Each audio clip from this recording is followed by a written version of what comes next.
The slap cracked across the ballroom of the Meridian Club. Victoria Hale, one signature from a $14 billion defense contract, had struck an air conditioning repairman who brought his 7-year-old daughter to work. Her diamond ring opened a red line across his cheek. 200 people watched. Jack Carter didn't lift a hand. He knelt, wiped the floor with a rag, and said he was sorry.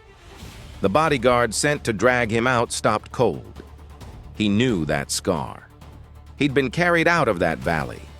In 9 minutes, her empire starts falling. But the man bleeding on her floor pays the real price. The alarm went off at 6:20. It had gone off at 6:20 every morning for 3 years, and Jack Carter still wasn't any good at what came after it. He sat on the edge of his daughter's bed with a comb in one hand and a section of her hair in the other, working slow the way a man works when he knows he's bad at something and has decided to be bad at it every single day rather than quit. He'd learned from a video. The woman in the video had hands like water. Jack's hands were not like water. His hands had spent 19 years learning how to break things and 6 years learning how to fix them, and neither education had covered this. "You're pulling," Lily said. "Sorry, baby." "You always say sorry, and then you pull again." "That's true," he said, and pulled again, and she laughed at him, and he was grateful for that laugh in a way he could never have explained to anyone. Under his shirt, on a thin chain, he wore his wife's wedding band, too small for any finger he owned. She had been gone 3 years that spring. She had done the braids in 4 minutes flat and never once needed a comb, and there was nothing about her Jack missed more stupidly than that. He'd tried to keep the 4 minutes. He'd gotten it down to 12. That was the whole story of the last 3 years, really. 12 minutes instead of 4 every morning on purpose. She was 7. She had a chipped front tooth from a scooter and a used e-reader he'd bought off a guy at the shop for $20 because she'd read everything in the apartment twice, including the manual for the water heater. She kept a list of words she didn't know yet. That week, the list had ambition on it, and veteran and obituary, which he'd seen, and then pretended he hadn't. Out in the parking lot, his truck sat with 191,000 miles on it, and a bed full of copper line gauges, a torch kit, and shoved up against the cab under a blue tarp, a cardboard box with the flaps folded shut. There were medals in that box. There was a service jacket and a medical file, and inside the medical file 3 letters that a doctor at the VA had written down in a small square box on a form, and a prescription with a date on it from a long time ago, and no refills after it because Jack had stopped going. The box had moved with them twice. He had never opened it in front of her. He had never opened it at all. He worked for a man named Miguel Ortega who ran a shop with 4 bays and 1 truck and a coffee machine that had been broken since before Jack was hired. It was heating and cooling and whatever else came through the door. It paid rent and it paid the e-reader, and it did not pay for a second person in the mornings, which was fine because Jack didn't want a second person in the mornings. That Thursday, the school called at noon. Something with the boiler, they said, which Jack found funny in a way he kept to himself. He signed her out and took her home, and the sitter was 2 towns over with her mother and not coming back before dark. And that was going to be fine, because Thursday afternoons were usually slow. At 3:15, Miguel called about the Meridian Club. The chiller for the main hall had quit at 3:10, and the guests came at 4. And there was no version of the afternoon where Jack got to say no, so there wasn't much to decide. He put Lily in the passenger seat with the e-reader. "You know the rule," he said. "Side hallway. Don't move. Read." "That's the rule." She looked out the window for a block, and then she asked him the thing she asked maybe twice a year, always out of nowhere, always in the same voice she used for asking about weather. "Daddy, what did you do in the army?" Jack watched the road. "I fixed machines," he said. "Same as now." "That's boring." "It was," he said. She went back to her book. He drove. He had been telling her that lie since she was old enough to form the question, and he would go on telling it as long as he could, because it was the single best thing he had ever given her, a childhood with no valley in it. The Meridian Club sat behind a hedge on 40 acres and did not have a sign, which was the point. That night, it was hosting the kind of party where the parking lot cost more than the building it served primes and subs, and the people who wrote the checks $150 billion of annual revenue standing around a room in good shoes. He got there at 10 to 4 and put his daughter in the service corridor with her book, and the hall was already filling when he came through with the cart, and what happened next was the thing that always happened, and he had long ago stopped resenting it. Nobody saw him. Not in the way people mean when they say it. It was more specific than that. A waiter crossing behind him put a tray in his hands without breaking stride, said, "Hold this," and came back 40 seconds later and took it without a word and never once looked at his face. A man in a good suit mid-sentence with someone else turned and asked him where the restroom was and turned back before Jack finished answering. A woman moved her elbow off a rail to let him past and kept talking. Not one of them was cruel. Every one of them was polite. That was the thing about it, the whole room was polite, and the whole room had decided, without ever needing to say so, that the man on the ladder in the coveralls was a piece of the building. There is a kind of contempt that yells. It is not the kind that leaves a mark.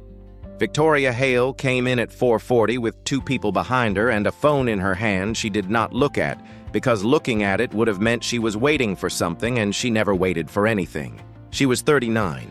She ran Hale Dynamics, and in 11 days a signature in a room in Virginia was going to hand her $14 billion, and everyone in the hall knew it, which was why the hall bent slightly toward her the way grass bends.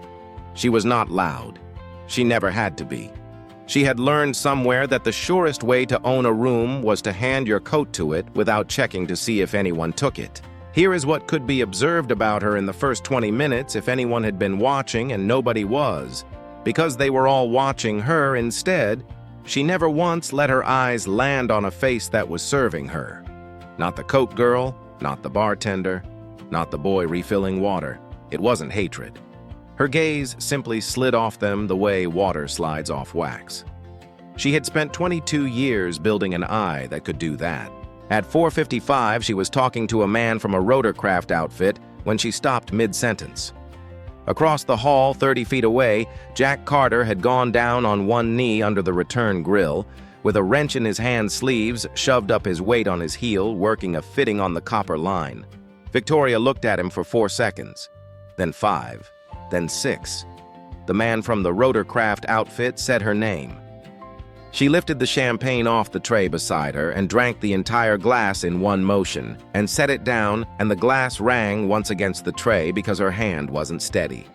Her assistant, a woman named Karen Doyle, who had worked for her 7 years and had never in 7 years seen her drink anything, before a signature opened her mouth and then didn't. Victoria wasn't looking at the coveralls. She was looking at his hands, at the nail beds. There was oil in them, the black kind worked all the way, and the kind that no amount of scrubbing at a kitchen sink with a bar of soap ever takes out, so that a man can wash for 10 minutes and come to the table and his hands still tell on him. She knew exactly what those hands were. She had known it since she was 10 years old. She turned her back on him and asked for another glass. At 5:15, the e-reader died. Lily had been in the side hallway for an hour and 20 minutes, which is a very long time when you are 7 and the book stops. She got up to find her father.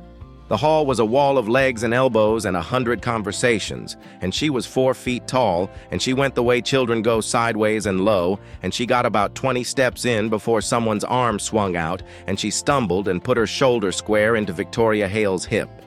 3 drops of champagne went onto a $4,000 vest. Victoria did not shout. She took 1 step back and looked down at the stain. And she did not look at the child at all, and she said to the manager, who had already materialized at her shoulder, "Who let a child in here and who let her people in her people? 2 words, no slur in them anywhere. You could have printed them in the club newsletter." Jack came through the crowd fast and put his hand on Lily's shoulder and moved her behind him in one motion. "That's my daughter. I'm sorry, ma'am. That's on me." Victoria looked at him then, finally, and something in her face was wrong in a way nobody in that room had the equipment to read. "There's champagne on the floor," she said. "I'll get the manager to—" "There's champagne on the floor," she said again. The hall understood before Jack did. 200 people got very quiet, and not one of them moved, because the thing that was about to happen was worth less to them than 11 days from now. Jack looked at the wet spot on the marble. He looked at his daughter. Then he took the rag out of his back pocket and knelt down and wiped the floor. It took 9 seconds. He was thorough about it. She hadn't wanted the floor clean. She had wanted him down there. He stood back up and folded the rag and put it in his pocket, and his face was completely calm, not angry, not afraid, not even ashamed. Just a man who had done a small, unpleasant task and was finished with it. "I apologize again," he said. "I'm going to take my daughter home." And that was the thing that did it. Because for 1 second, standing in a room she owned, Victoria Hale looked at that calm face and did not see a repairman. She saw a different face entirely. "Don't you ever provoke me?" The ring came around with her hand.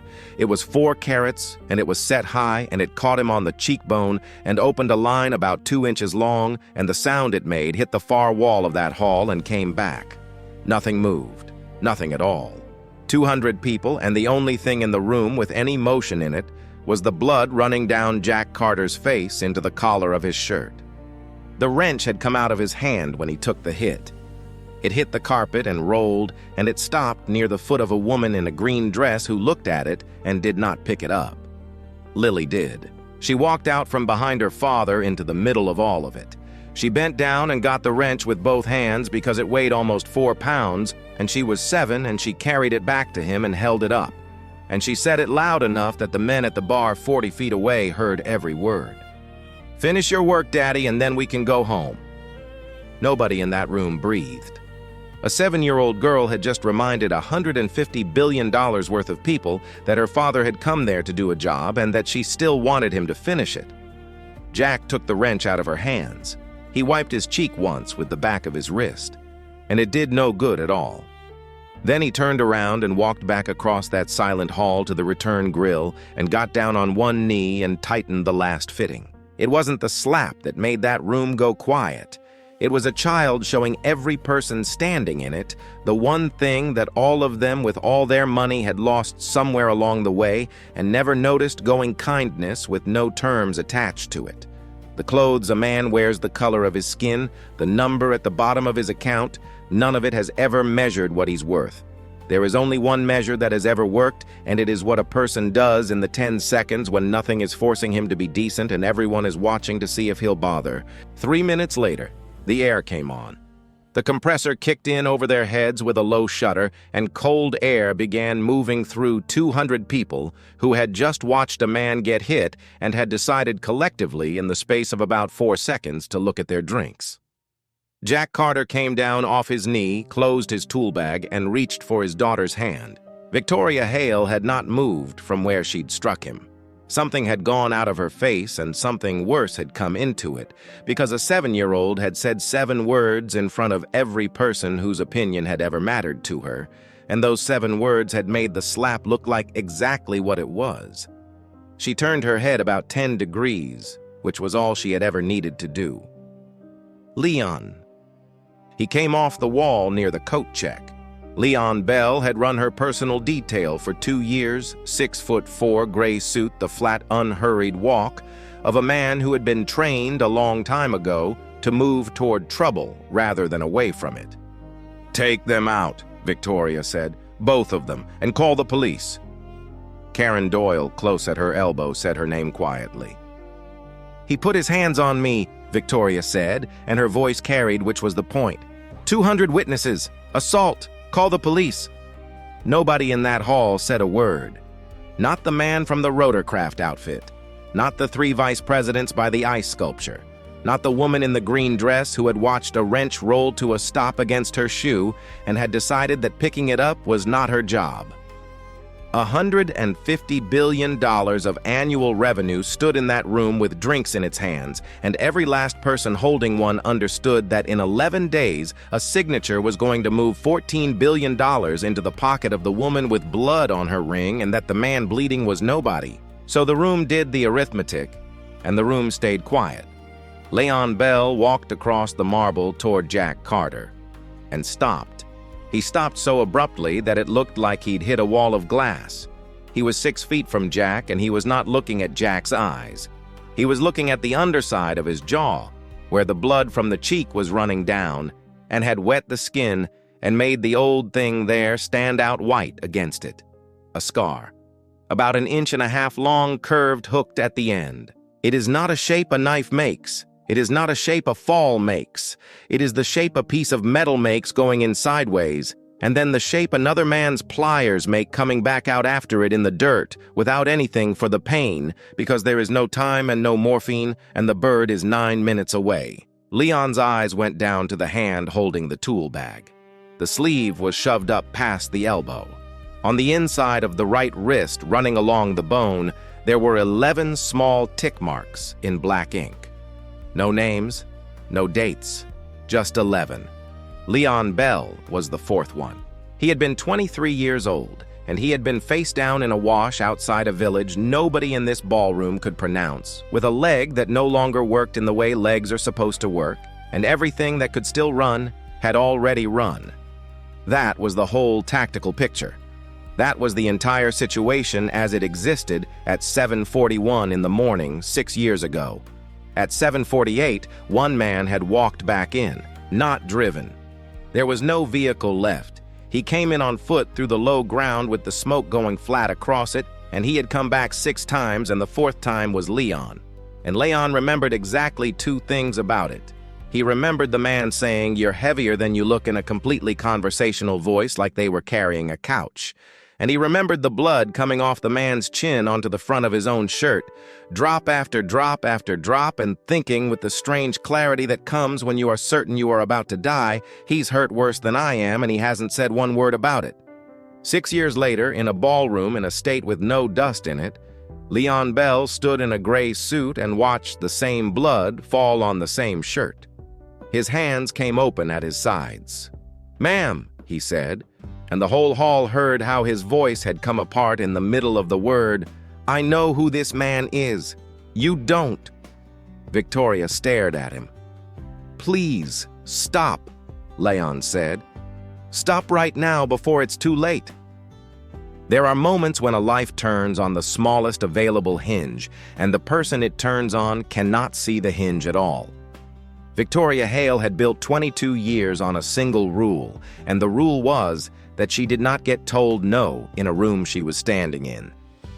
"You're done," she said. "You're finished. Get your things off my detail and get out of my building." Leon Bell reached up and took the earpiece out of his ear. He wound the cord around 2 fingers the way he had wound it 1,000 times at the end of 1,000 shifts, and he set it down on the corner of the bar. Then he did not leave. He walked 6 steps to his left and stopped in the middle of that ballroom floor, arms at his sides, facing nothing in particular, and he stood there. 200 people, and one enormous man standing alone in the open with nothing in his hands and nowhere he was going.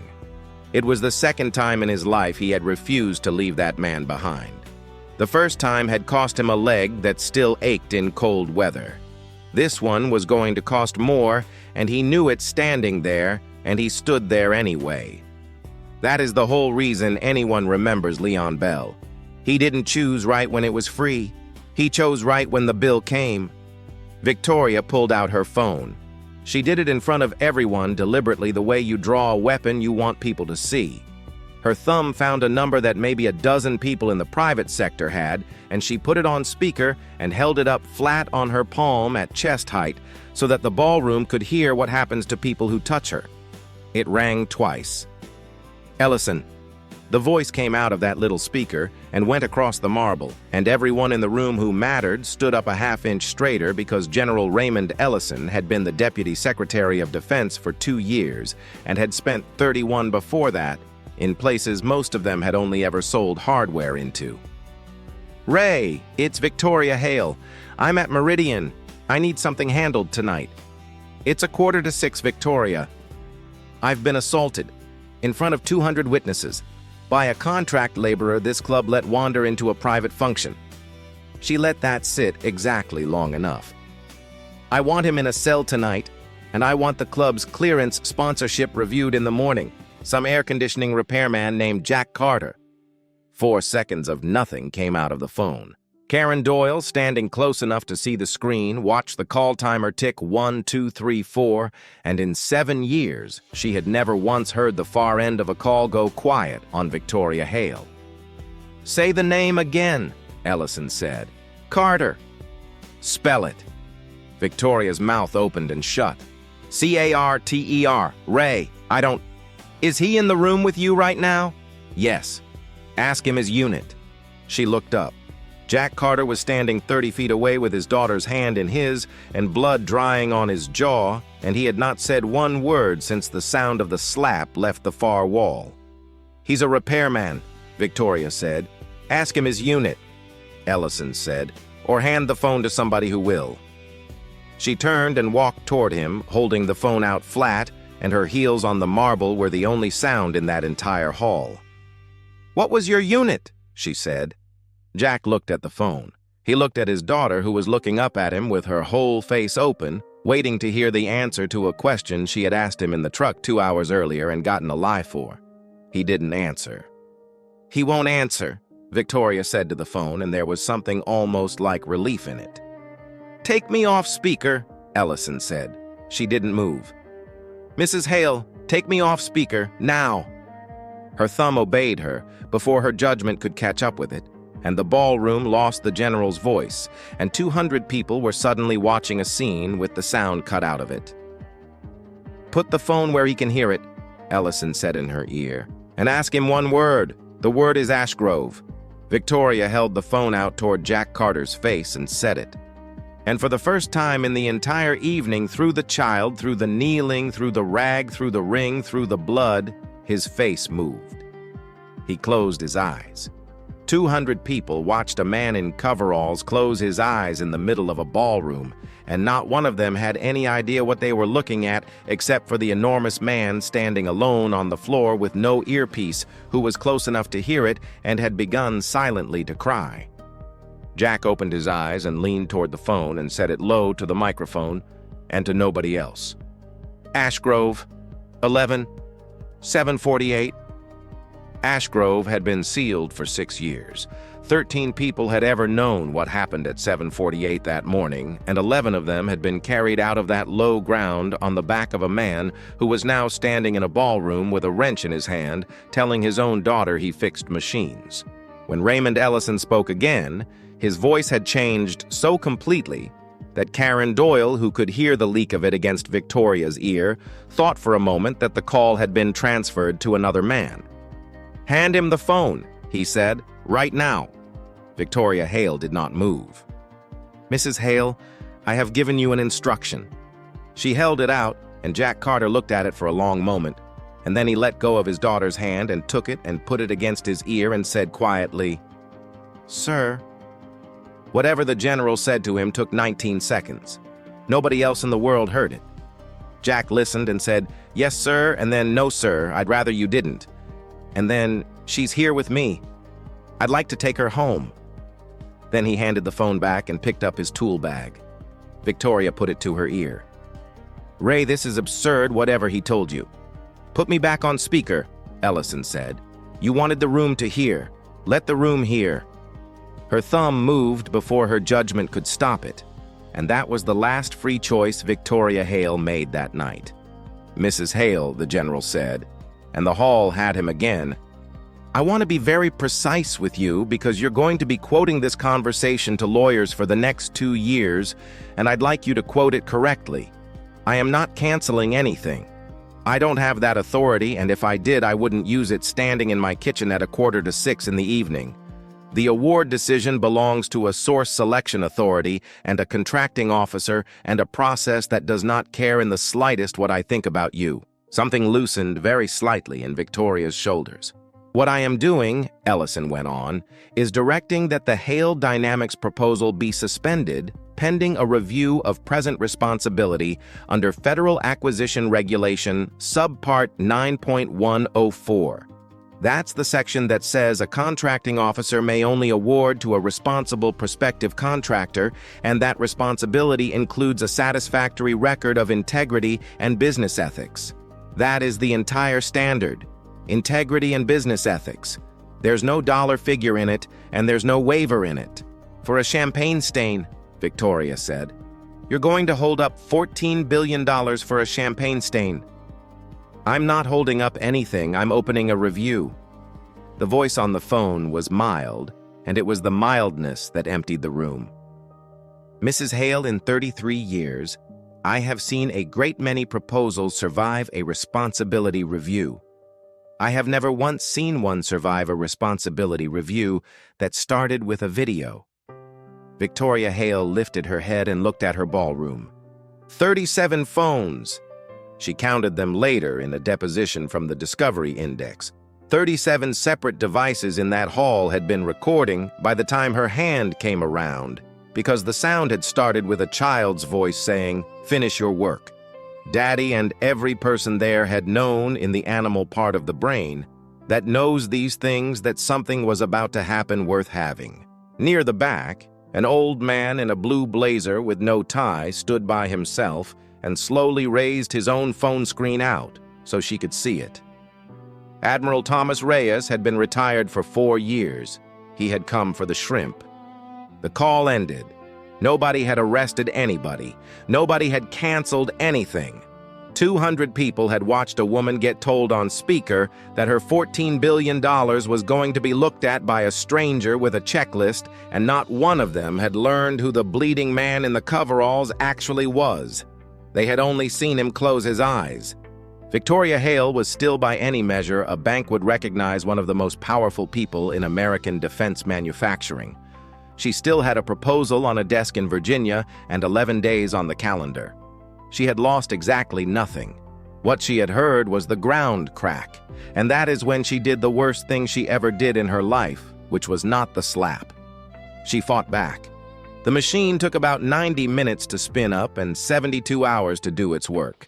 And it did its work extremely well because it was a very good machine and she had built it herself. Her firm did not deny the video. That was the first decision made at 11 that night by a senior partner named Douglas Vance, and it was the correct decision, and it was the beginning of everything. You cannot beat 37 cameras. What you can do is change what the cameras were pointed at. The story that came out was not that Victoria Hale had struck a repairman. The story was that a woman had been approached in a crowded room in a close space by a large male stranger who had gotten inside her arm's length, and that she had reacted in 1/2 of 1 second, the way any woman in America is told her entire life to react. And then the second part, which was the part with the knife in it, because that stranger, it turned out, was not a repairman. He was a combat veteran with 19 years and a medical discharge, and somebody nobody ever proved who, though everyone knew and knowing is not proving, put his service jacket in a reporter's hands on Saturday morning. The medical file was in it. Post-traumatic stress disorder diagnosed at a VA facility with a date on it. A prescription with the same date and no refills after it. And a treatment record showing 3 consecutive missed appointments, and then a line where the appointments simply stopped 4 years ago and never started again. Every single word of it was true. That was why it worked. There was nothing to sue over and nothing to correct and nothing to deny because a woman named Denise Halloran at a cable network stood in front of a graphic that read "Hero" or "Time Bomb" and read out in a decent and concerned voice facts. Just facts. A man who stopped taking the medication. A man who stopped going to the doctor. A man with 19 years of training in exactly one thing, standing over a woman half his size in a crowded room close enough to touch. They ran the video with the sound down, and the last 4 seconds slowed to 1/3 of speed. And at that speed, if you have already been told what you are watching, you can see whatever you were told to see. You can see a large man taking a step toward a small woman. You cannot see the rag or the floor or the 9 seconds on his knees because they had already cut that part. By Sunday afternoon, the phrase ticking clock had been on 3 networks. Nobody said the word Ashgrove because nobody in that ballroom had heard it. Vance's whole construction stood on a single load-bearing fact that the only man who could take it apart in one sentence had spent 6 years refusing to say the sentence. On Monday morning, the last piece arrived, and it did not arrive through a network. An anonymous complaint had been filed with the state's Child Welfare Office, and complaints like that are not permitted to be ignored no matter who files them or why. The concerns raised were 4. That the father carried an untreated psychiatric diagnosis of a type associated with hypervigilance and aggression, that he had unilaterally discontinued both medication and treatment, that his employment was hourly unstable and now with his employer's name in the coverage in question, and that he routinely brought a child of 7 into active job sites containing torches, refrigerant, compressed gas, and live electrical service. The last one was not a lie either. The Meridian Club had cameras. The cameras had recorded a 7-year-old girl walking alone through a service corridor and out into a crowded hall past a rolling cart with a torch kit on it at 5:15 on a Thursday afternoon because her father had brought her to work. Every accusation in that filing was assembled entirely out of true things. That is the most dangerous kind of lie there is, and Douglas Vance had been building them for 30 years. The woman from the county came at 4:10 on Monday. Her name was Bethany Kroll, and she had a laminated badge and a canvas bag and 14 other cases open, and she was not cruel. And that was the unbearable part of it. She was kind. She took her shoes off at the door without being asked. She asked if she could sit, and she asked whether Lily could go into the other room for a few minutes, and she said, "I know how this looks, and I want you to know I'm not here to take anybody anywhere today." She wrote things down. She looked in the refrigerator and apologized for looking in the refrigerator. She was a decent person doing a job that decent people have to do, and she was at that moment the most dangerous thing that had ever been in Jack Carter's home. Before she left, she gave him a paper with a date on it. An emergency hearing in 9 days. Then the door closed, and the apartment was very quiet, and Jack Carter sat down in the middle of his own living room and looked at the corner. The box was there. He had carried it up from the truck on Friday night without knowing why. He could end it. That was the thing. He could end all of it in a single phone call, and both of them knew it. The box knew it, and he knew it. There was a number in his pocket now. He could open those flaps and put the medals on a table and let Ashgrove get unsealed and stand up in a courtroom and tell a judge what happened at 7:48 in the morning 6 years ago, and there is not a judge in the United States who would then take that little girl out of that house. It would be over in a day. It would be over so fast it would leave a mark. And that would be the end of the other thing, because his daughter would find out that her father did not fix machines. She would learn the word she'd been circling for a month. She would type his name into a search bar. She was 7. She was already reading 3 grades up. She would do it before she was 9, and she would find the valley. She would find 11 names, and she would find the other names, the ones that were not on his wrist, because 11 came out, and 11 was not everyone. She would find photographs. She would find the thing her father had actually been doing during all the years he'd told her he was bored. And after that, there would be a van outside their building for the rest of her childhood, and men on the sidewalk asking her how it felt, and she would never again in her entire life get to be a kid whose dad was just a guy who was bad at braids. 7 years of work. He had built her a world with no valley in it, one morning at a time, 12 minutes at a stretch. To keep her, he would have to spend her childhood to buy her. Jack Carter sat in that chair all night with the lights off. Around 3 in the morning, Lily got up for water and saw him there and didn't say anything and went back to bed, and he heard her door, and he did not move. He never opened the box. When the sun came up, he was still sitting there, and the hearing was 8 days out, and he had lost not because he was weak, but for the exact opposite reason. Because he was the strongest man in that ballroom, and he had 1 bullet, and the price of firing it was his daughter's childhood. So he sat in the dark, and he didn't fire it. and 8 days later, a county court was going to decide whether he got to keep her. Miguel held on for 6 days, which was 5 more than most men would have managed. He lost the medical park on Wednesday. He lost the 2 restaurant accounts on Thursday, and on Friday, the property manager, who had kept him fed for 11 years, called and did not say the word veteran, and did not say the word lawsuit, and did not have to. Miguel drove to the apartment himself rather than do it over the phone. He stood in the doorway with his hat in his hands and said that when this was over, there would be a truck and a bay waiting, and that he would rather burn the shop down than say what he was about to say, and then he said it anyway because he had a daughter too, and she also ate. Jack shook his hand and told him he'd have done the same. Then he closed the door and stood in his own kitchen with no job for the first time since he was 17 years old. At school on Monday, a boy named Tyler Boyd asked Lily whether her dad was crazy. He didn't ask it to be cruel. He asked it the way children ask things, having heard it at a dinner table from adults who meant it more than he did. Lily said no. Tyler said his mom saw it on TV. Lily said her dad fixed machines, and then she went to the corner of the blacktop and sat by herself until the bell, and that night she did not put veteran on her list of words because she had already looked it up. On Tuesday morning, Jack Carter drove 40 minutes to a building he had not entered in 4 years and sat in a plastic chair with a clipboard on his knee, and when the woman came out and called his name, he stood up so fast he knocked the clipboard onto the floor.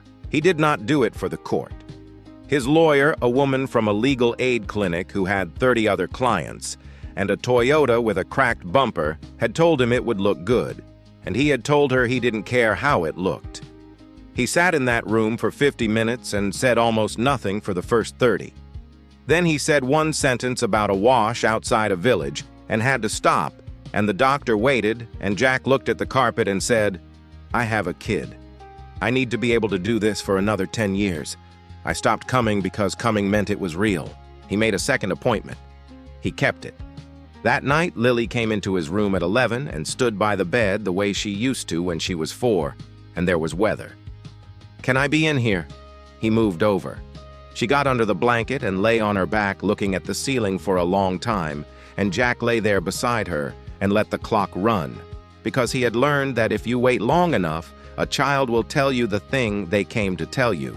"If they take me," she said, "are you gonna fight?" Jack Carter had been asked hard questions by hard men in bad places, and he had always had something. He lay in the dark next to his daughter and had nothing. She fell asleep waiting for the answer.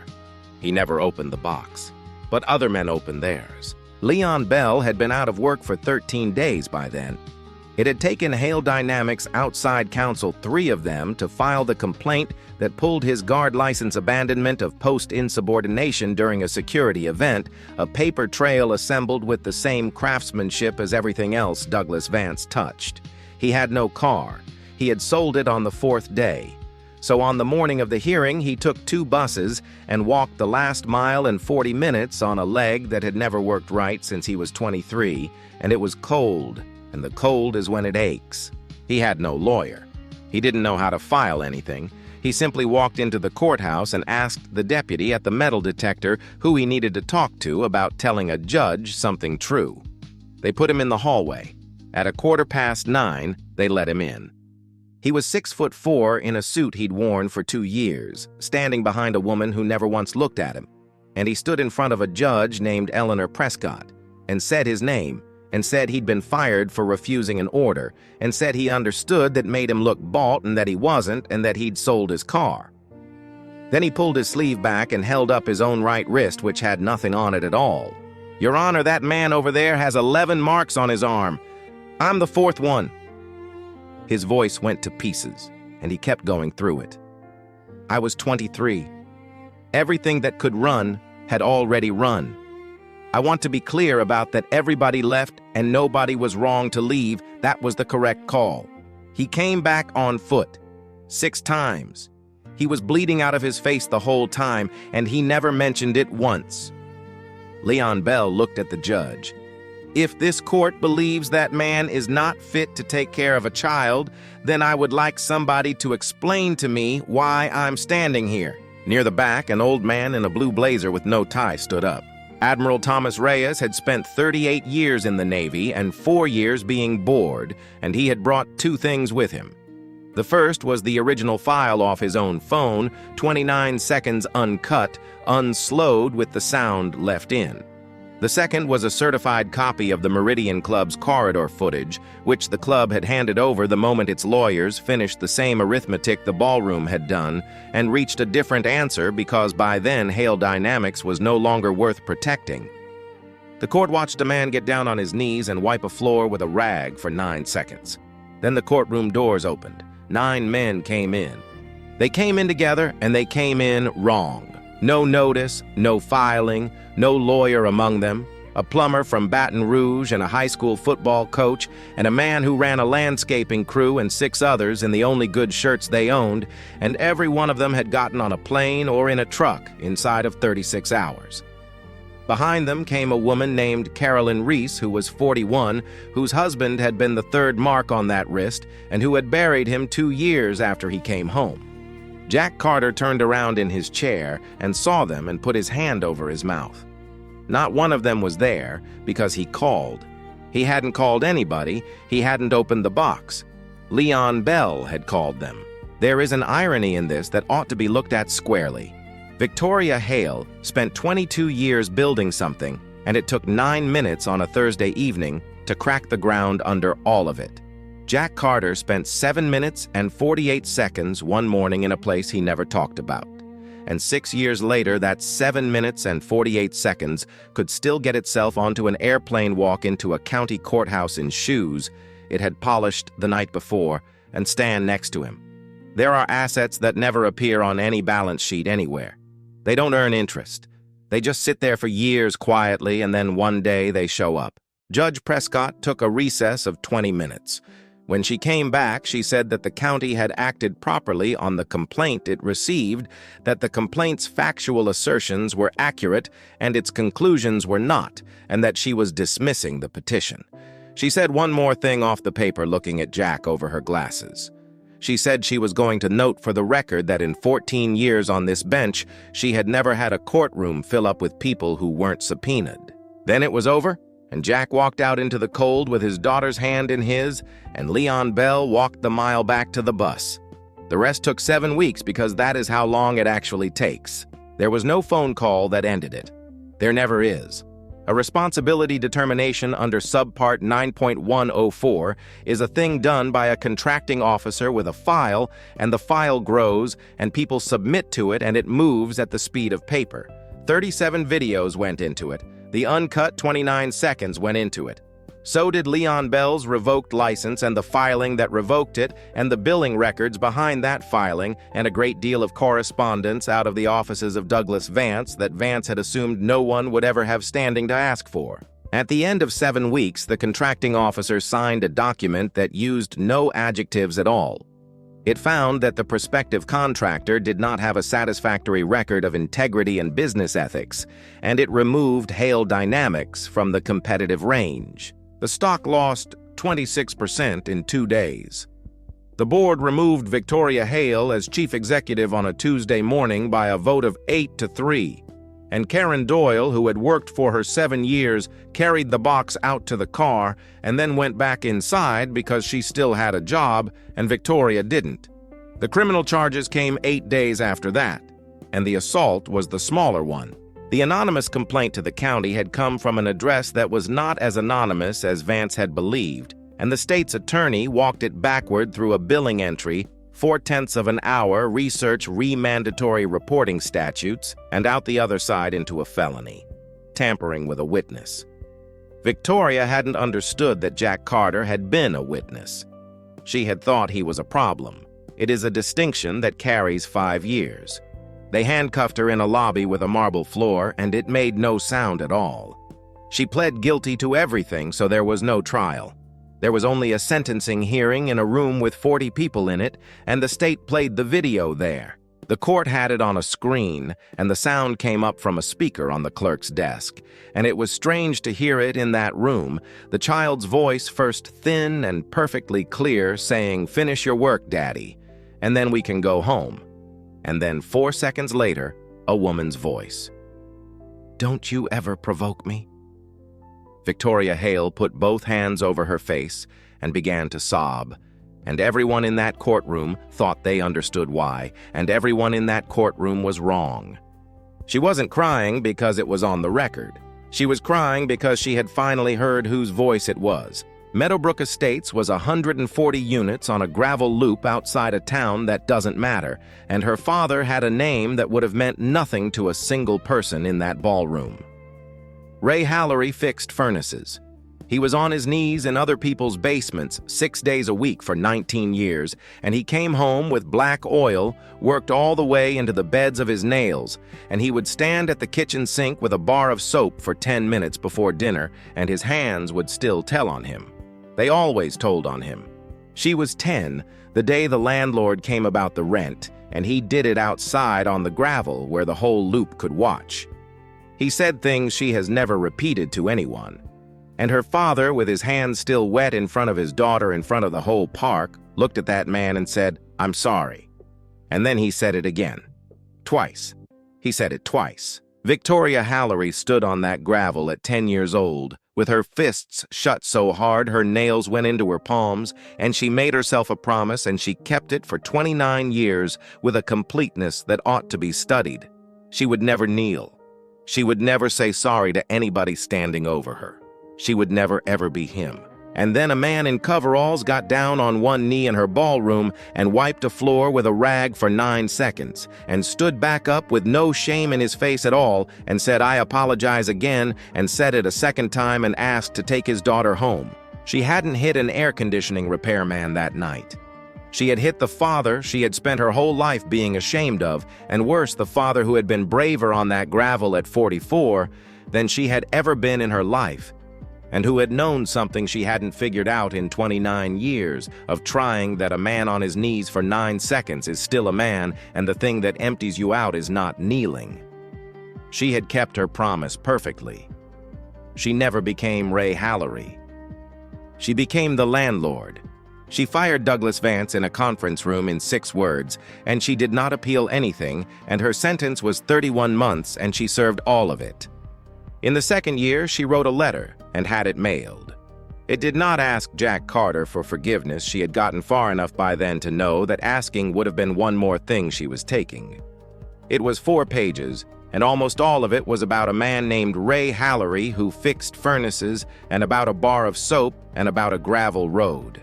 The last line read, "That day I screamed at you never to provoke me. I understand now who I was screaming at." Jack read it once and put it in a drawer and never showed it to anybody. She came out in the spring of the 4th year with a bus pass and a room, and she started at a food bank on a Monday unpaid sorting cans. It took the director 4 months to figure out that the quiet woman on the sorting line could look at a distribution map and a delivery schedule and find him $19,000 a year. Nobody there called her Mrs. Hale. They called her Vic because that's what was on the sign-in sheet, and she let them. Jack Carter's part of it had finished much earlier and much more quietly. He dropped the civil suit. His lawyer with the cracked bumper told him the settlement number out loud twice to make sure he'd heard it, and he said he'd heard it. All of it went into a fund for veterans and their families, and it was named Nobody Stays Behind, and Leon Bell was its first full-time employee and the man whose signature is on the incorporation papers because Jack Carter would not put his name on the front of anything. He said no to the rest. Every network, every book, the movie people, twice. Miguel got his accounts back inside of 6 months and put Jack's name on the door as a partner, and the coffee machine in that shop is still broken. The alarm still goes off at 6:20. He's still bad at it. On a Saturday, 1 year after the Meridian Club, they were in the park with 2 cups of cocoa, and the light was coming in low and yellow through the trees, and Lily, who was 8 now, asked him the question she had been carrying around for 12 months. "Daddy, you could have fixed all of it with 1 phone call, couldn't you?" Jack looked at his cup. "How long have you known that?" "Since the night the lady came," his daughter said. "You were looking at the box. Kids always know more than you think. That's the part nobody tells you." "Why didn't you call?" Lily said. "Because I was scared," Jack said. I thought if I opened that box, you'd look at me different, and I'd rather have lost everything than that. But I don't look at you different." "No," he said. "You don't. I was wrong. I was wrong about a lot of it." She swung her legs under the bench and waited because she'd learned that from him.